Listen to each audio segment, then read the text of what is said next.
shake it out. You ready? You're going to shake it out. Ready? All right, so how this works is I'm going to shake, and then you're going to shake with me. Because if you don't shake with me, I'm just going to look like an idiot. Okay? Ready? Shake it. Shake it. Come on. Everybody get it. All right. Grab a seat. You guys are like, he looks like an idiot anyways, right? All right. It's like Christoph. We're going to talk about the work hard part for a minute. And how to go through a daily schedule. And actually really what it means to do the business. And work the level, work ownership at the same level that you worked when you were in your push versus management. If you work at that level of intensity and at that level of work ethic, that's what will drive an organization. That's what will bring you from being a new manager to the position where you're like some of these guys get to watch.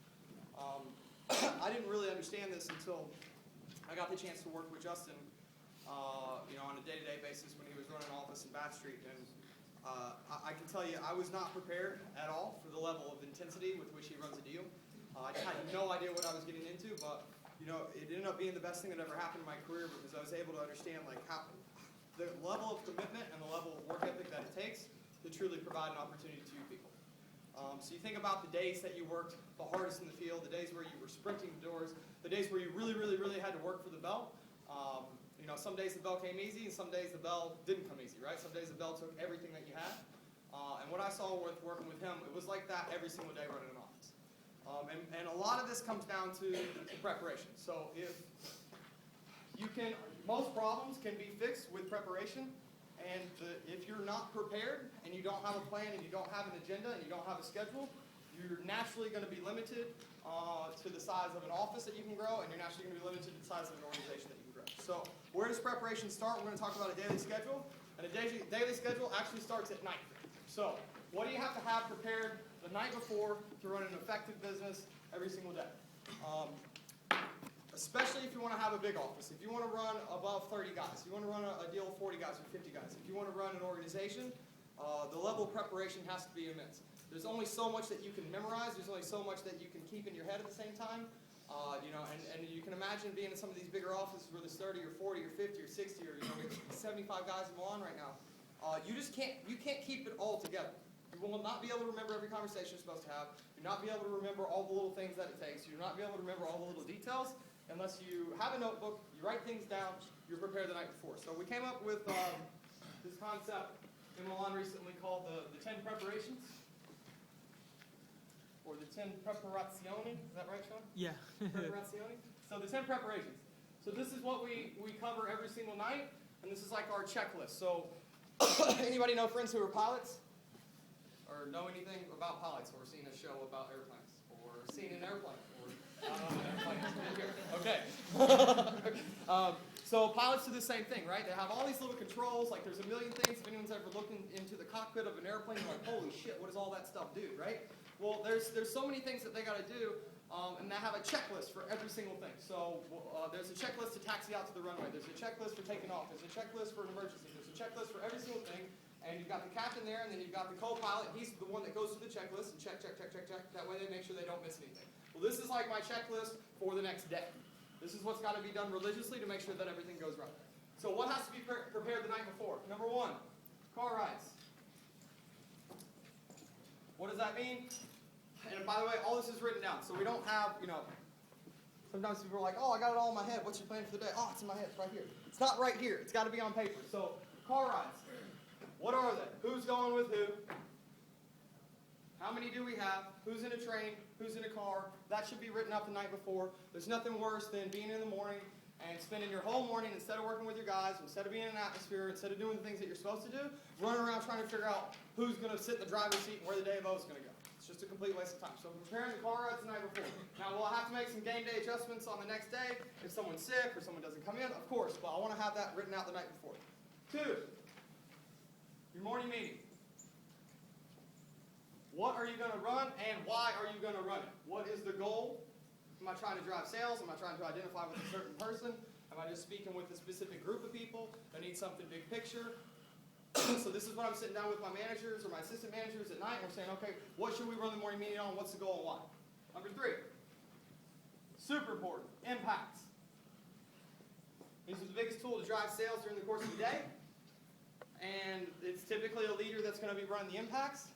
They're not going to be good enough to just come up with an impact 5 minutes before. And if any of you guys ever been put in that situation when you were coming through the field where your manager just came up to you and was like, oh, you're going to run the impact today. And you're like, okay, right? Well, that's not, probably wasn't the most effective impact. You're just learning how to get good at public speaking. And even if you are good enough to just come up with an impact, 2 seconds before you're supposed to run it, your team's not going to be. So I want to get in the habit of making sure that this is super prepared the night before. I'm looking at the gauges. We're figuring out what do we need to run the impacts on based on the gauges of the office. Does it need to be on getting in houses? Does it need to be on compliance? Does it need to be on closing people?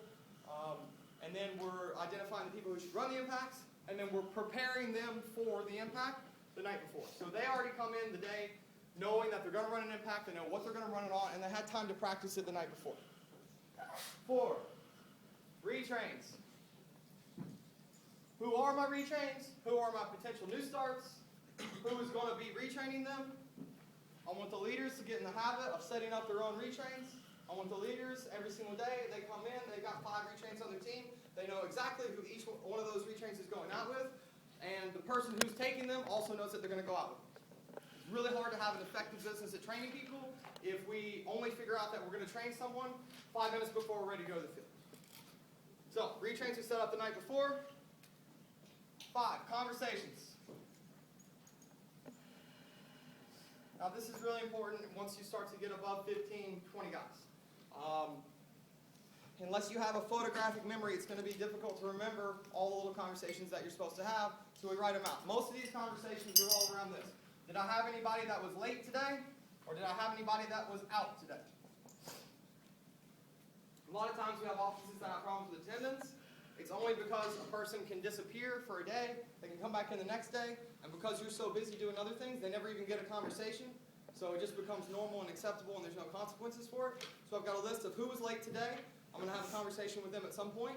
Or who was not in today at all, who was missing, so that tomorrow we can pull them aside at some point and say, hey, what happened yesterday? Are you okay? Have the conversation. I'm going to also have conversations with people who overperformed and for people who underperformed.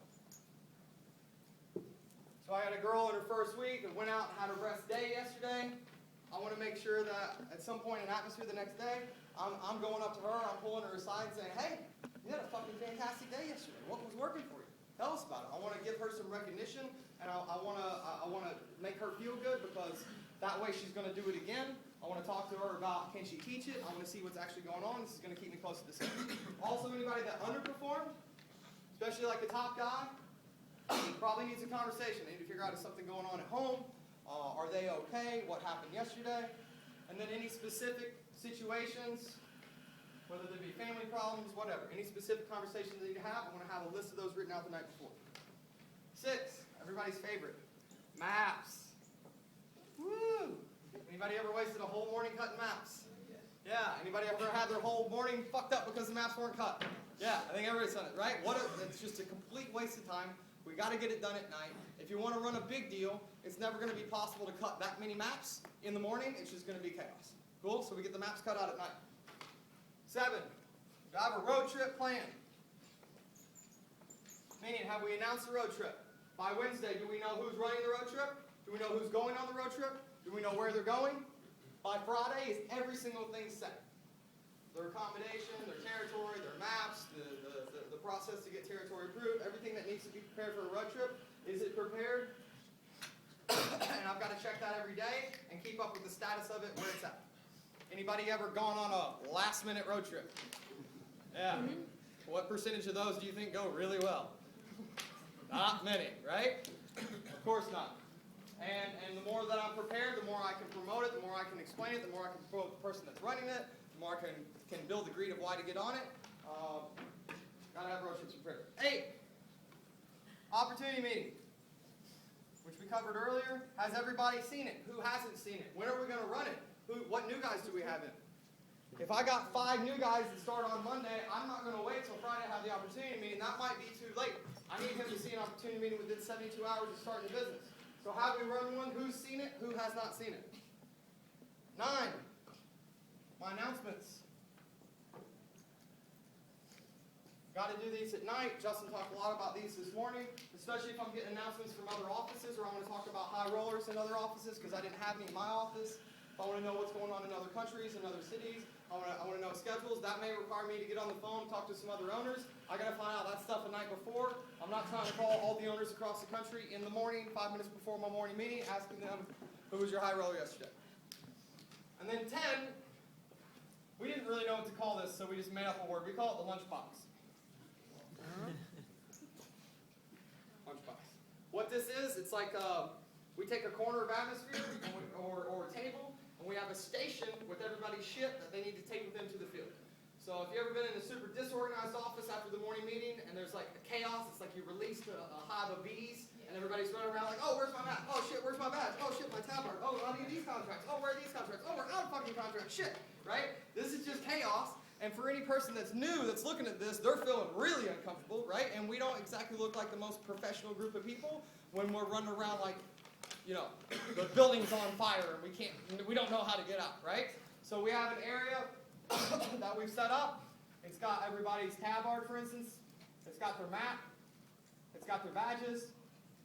It's got the number of applications that they need to take to the field. And it's got anything else. If they have a POS system that they're taking to the field, we've got a station set up. So after the morning meeting, they just can go over, boom, grab their shit, and go. Cool. Any questions about 10 preparations? No. Yes? I just wanted to, there's one question about opportunity meetings. Do you think it's a good idea to do them just in a half a day or a full day, or do you have to judge it on the situation? That's a good question. I think there's a time and a place for both of them. So the question was, do you run an opportunity meeting?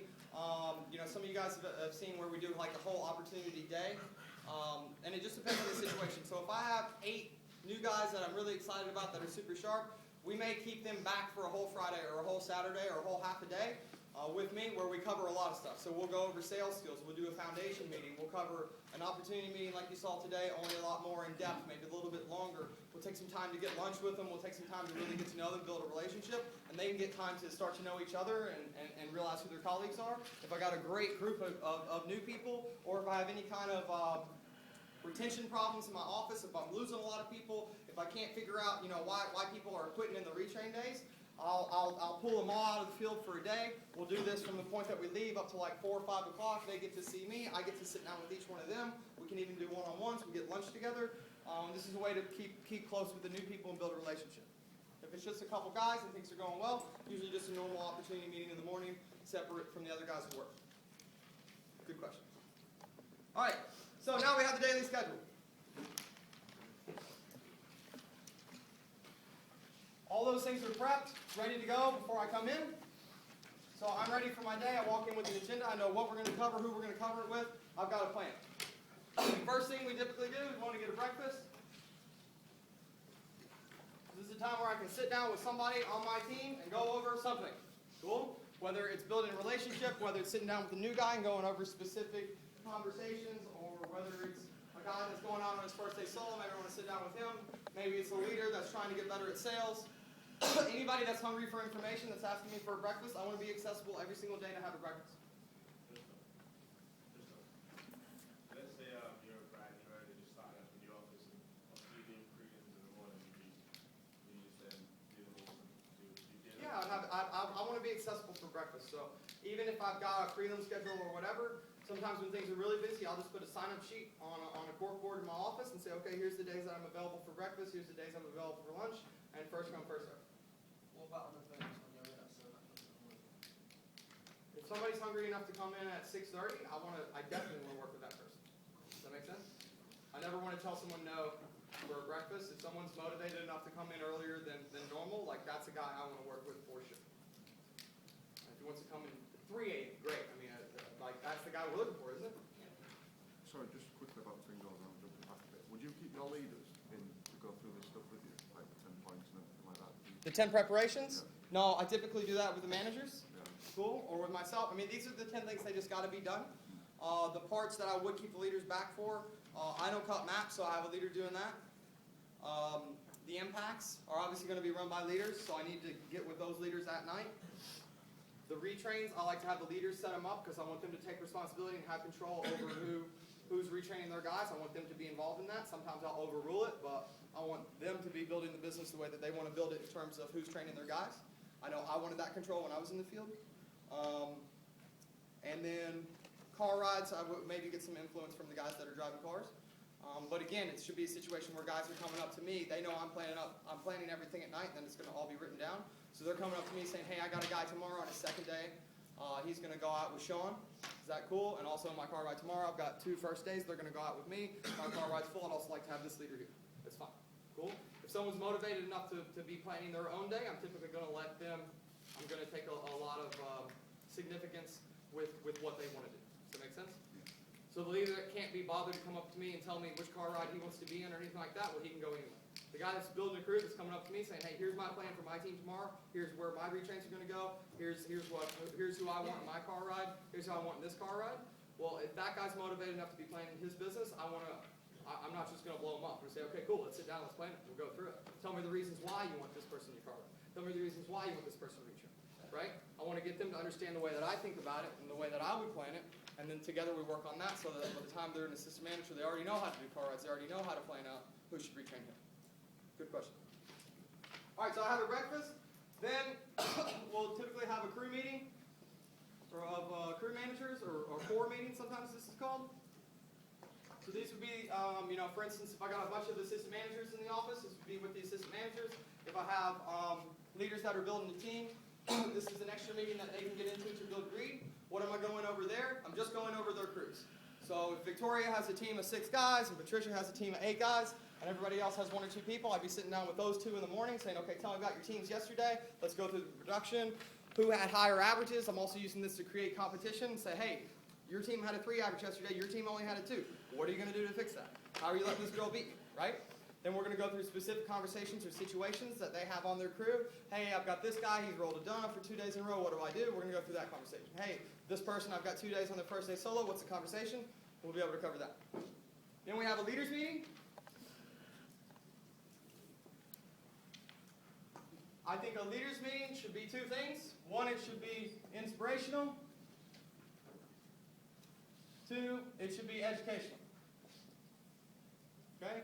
This is, I think, a lot of times we get maybe the mistake that's made. A lot of people have leaders meetings that are educational. This is my time in the program where I'm going to teach the 7 key areas. This is my time where I'm going to teach how to do car rides and teach how to run train rides. I'm going to teach how to do observations. I'm going to teach how to run road trips. This is the time. But this is also the time where the majority of the people that are going to have the most influence during the day are first showing up to the office. So this is my time to get them energized, to get them awake. Anybody ever had a group of leaders show up and everybody looks like they're about to fall asleep? Yeah. Yes. Okay, so this is my time to fix that. Does that make sense? And this is my time to show them why I'm the fucking owner because I'm so excited because I have this attitude because it's gonna bleed off on you. It's gonna be contagious. I want guys walking out of my leaders meeting just super pumped up, ready to go, fired up, excited about the day, excited about helping people. The better I get in my leaders meetings, the better my atmosphere is going to be because if I can get them super awake and super excited by the time that they roll into atmosphere, I know we're going to have a much more productive atmosphere and things are going to grow. Follow? Okay. After leaders meetings, I have atmosphere. Now, during atmosphere, I'm doing 1 of 2 things. Oh, I'm sorry, I forgot something. Before the leaders meeting, I want to have a quick conversation with my admin. And I want to go through her goals of what she's going to accomplish by the time that the guys leave for the field. So a lot of times this is really simple. Okay, cool. You're putting your hits in the inbox. Or okay, cool. Here's your call list. You're going to make calls. Our goal is that we get 10 prelims booked in for tomorrow. By the time that the guys leave, high five. She knows I'm there. We have a 3-minute conversation. In atmosphere, I'm doing 1 of 2 things. I'm either in atmosphere, specifically going around, creating some excitement, creating some juice. I want to pitch a few times with the new guys. This is really exciting if you speak the same language as the people in your atmosphere because you can communicate with them and you can actually have a chance to pitch with them. You know, I remember one of the things that made the biggest impression on me in my first 3 days was my manager came in on my second day retrain and he pitched with me. And he taught me how to do, it was feel, felt, found. And I remember the impact specifically where he talked about how you can say feel, felt, found without actually saying the word feel, felt, or found, right? And he just told me a story, he taught me how to overturn that objection. And I thought that was so cool that the guy that owned the company was interested in me on my second day when, at my last job, the guy who owned the company, I barely even knew him.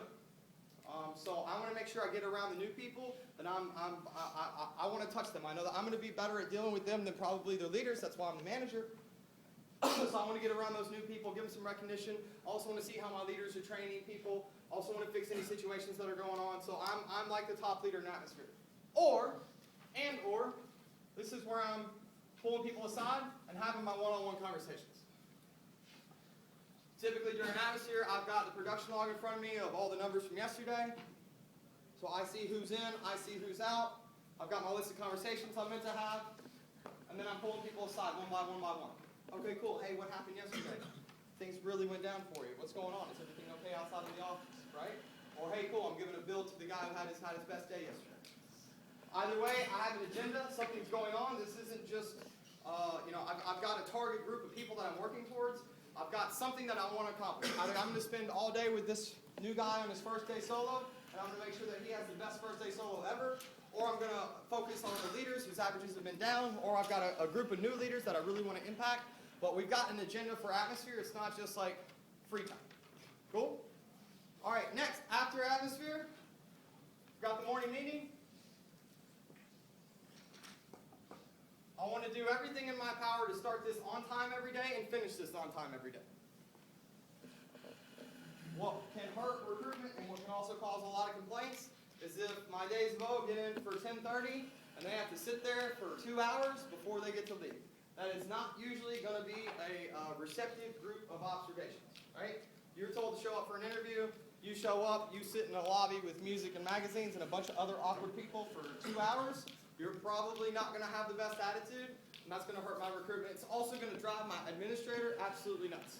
So I'm trying to stick to a schedule here, make sure that my morning meeting starts on time. After the morning meeting, I have a leaders meeting. After the morning meeting.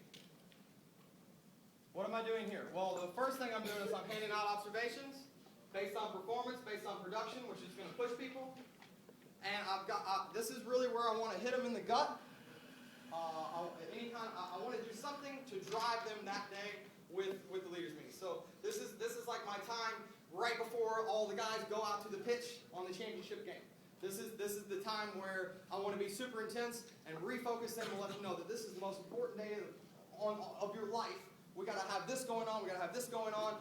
This is my time where I'm going to remind them, hey, we got to make sure in our car rides today we're promoting this road trip. They've got to sign up tonight. Or hey, in your car rides today we're promoting that the opportunity meeting is going to be tomorrow morning. In our car rides today we're talking about these announcements, these announcements. This is also the time where anything that I saw in the morning that was fucked up, I'm going to talk about it. And I'm going to be harsh. So this is the time where I'd say, what the fuck was atmosphere today, guys? Seriously. I was in there and we had 3 groups of distributors over the course of an hour that were talking to each other. None of you guys could even be bothered to go and help them. What the fuck? So I want to punch them some way. I want to remotivate them because a lot of time the morning meeting is going to be super positive, just super inspirational. It's going to be something that's really, really going to make people feel really good. And this is the time where I want to bring my leaders back down to earth and say, listen, guys, we have an agenda today. We got to drop. Next, get the guys out to the field. First thing I'm going to do is go have another conversation with my administrator and check on our goals that we set. How did we come along? Did she get those 10 people booked in for tomorrow by the time the guys left? Has she got any crazy emails she needs help understanding? We're going to set up her goals for the day, where we want her to be by the end of the day, where we're at in our target. Then I have, Jesse taught me this. He talked about something called Zen Time, and I love it. So he says, after this, I'm going to take 15, 20 minutes. I'm going to turn off my phone. I'm going to go lock myself in my office, and I'm going to prepare my day. And I'm going to get mentally prepared for what I got to do. Zen time. So the way he explained it was, this is where I'm basically going to go through my to-do list. You get out a piece of paper, you relax, you put some nice music on, and then you make 3 columns. The first column, shit I have to do today on the phone. So people I got to call, calls I got to make, stuff I got to do, maybe I need to order apps, whatever. Stuff that has to absolutely be done today on the phone. Second column, stuff that has to absolutely be done today that I have to do physically. So So maybe I need to travel to another office, or maybe I've got a trip somewhere, or maybe even just any kind of thing that I've got to go physically have a conversation. Maybe I need to drop by my head office. Maybe I need to travel somewhere. Maybe I've got to go have a conversation with another owner in my office. What do I got to do physically? And then the last column is everything else. So this is stuff that I will get to if I get done with all these things. But if I don't get to, it's not going to cause an emergency. So I got my sheet from yesterday. I go through. Yesterday, I probably had a list of stuff here that I didn't get to. So now that's going to become more urgent. What do I got to do today? This is also where I'm going to put deadlines on stuff. So I know if I got to send a report to head office or something, that's got to be done by 4 o'clock. I'm going to write 4 o'clock over here. So I make sure I'm getting all my administrative duties done, out of the way, and we're going to be organized business owner. So that's 20 minutes. And now I have a plan for the day. Now I'm not reacting all day long. Now I'm not running around saying, oh shit, I forgot to do that. Oh shit, we need to order maps. Oh shit, we need to order apps. Oh shit, I didn't get this batch header sent off. I've got it all organized. I take 10, 15 minutes. It's going to make the rest of my day super productive. Next, from the time this ends, I'll usually get lunch real quick.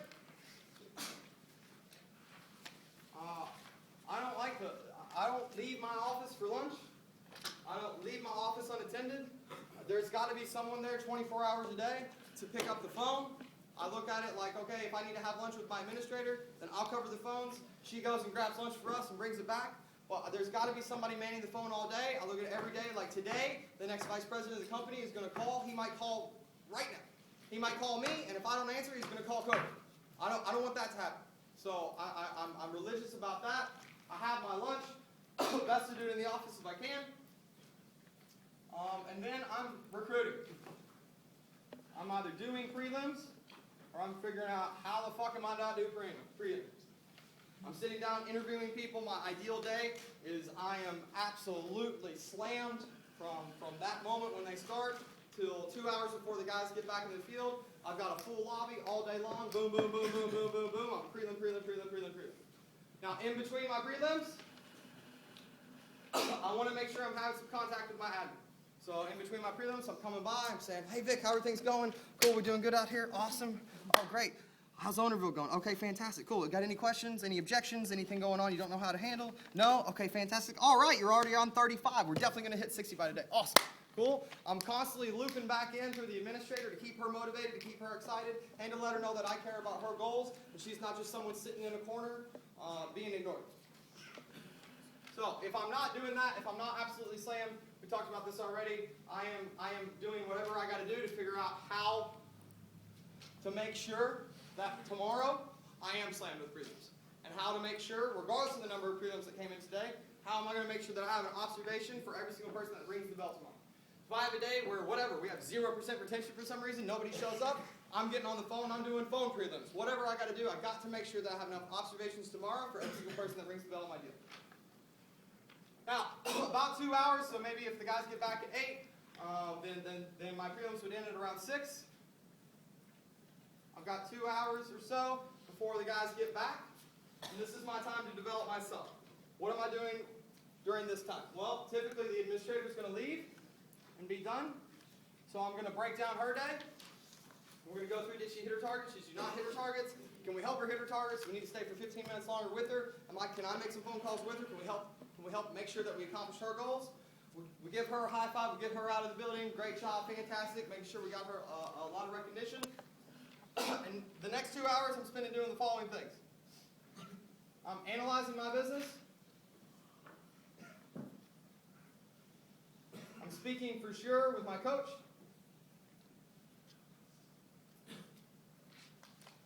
I'm going over, I'm looking at my business, looking at individuals and all their specific situations and seeing what kind of problems I have or what kind of conversations I may need to have or may not need to have. So playing out conversations. I'm looking at my bubble charts. I'm looking at each person's situation. What do they need? What do they not need? How can I help this person progress more? And I'm also networking. Now, with analyzing my business, there's 2 things I look at. We have a sheet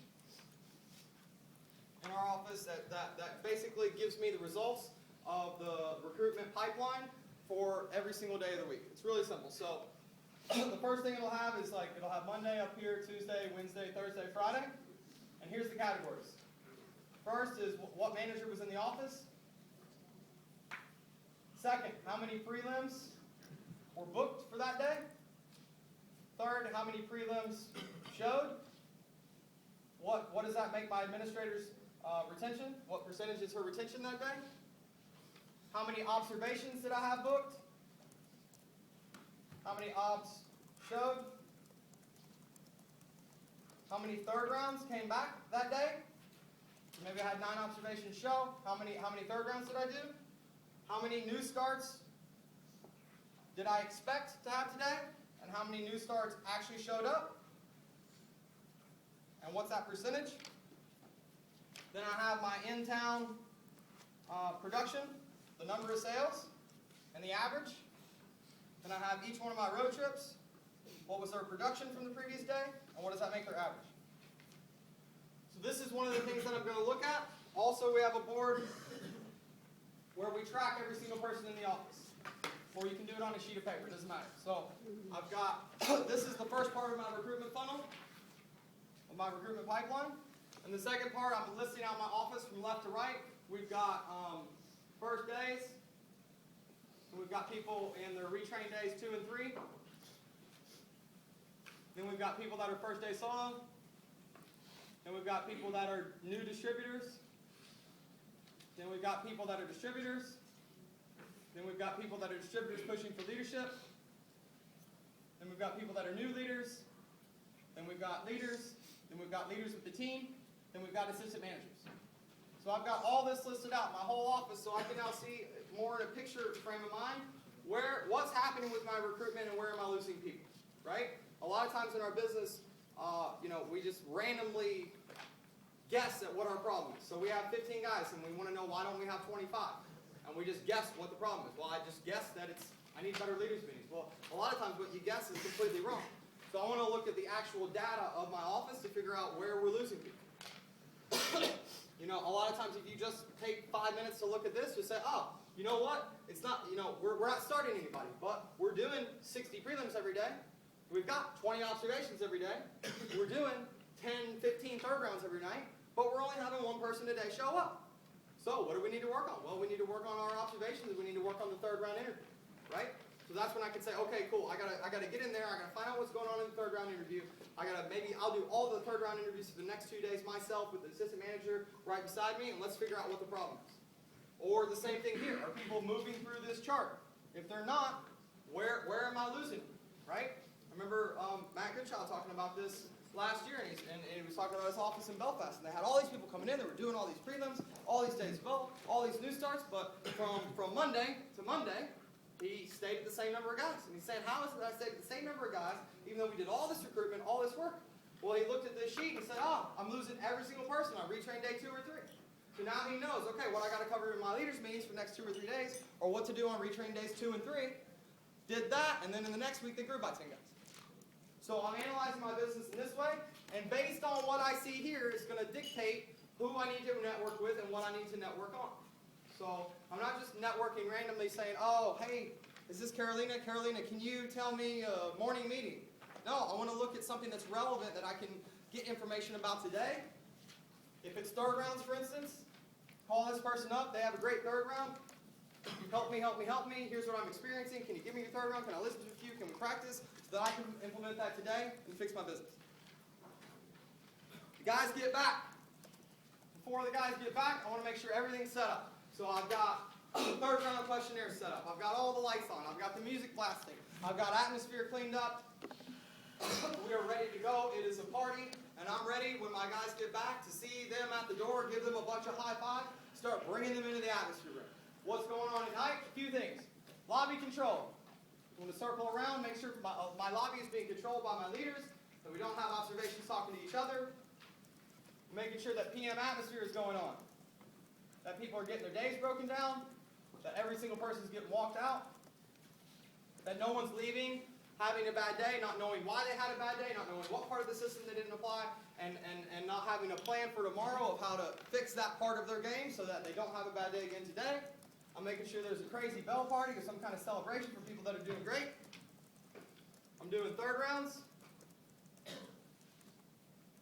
And we're doing settle-ups. I want to make this part pretty efficient and pretty quick.